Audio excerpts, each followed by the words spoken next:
to withdraw money from Vantage. Hello everyone, welcome to the channel, and in this video I'm going to show you how you will be able to withdraw your money from your Vantage account. So let's see how we can withdraw the funds. So for that you just need to click on three lines at the top left hand side corner on your Vantage account.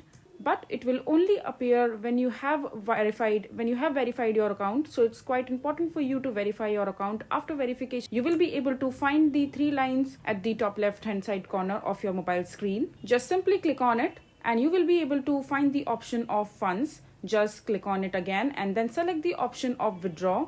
After that, type the account number that you want to withdraw the money from, and after that you will be asked to select a bank. And now select any of the bank of your choice and provide the details. You need to provide all the details related to your bank, like your account number, the name registered with the bank, and all sorts of details. And after providing all these information, Vantage will be able to send the funds from your Vantage account to your bank account, and that's how you do it. So this way you will be able to withdraw money from your Vantage account. I hope you find this video to be helpful. So that is it for this video. If you find this video to be helpful, make sure to hit that like button and don't forget to subscribe to our channel for more such informative videos, and I'll see you the next time.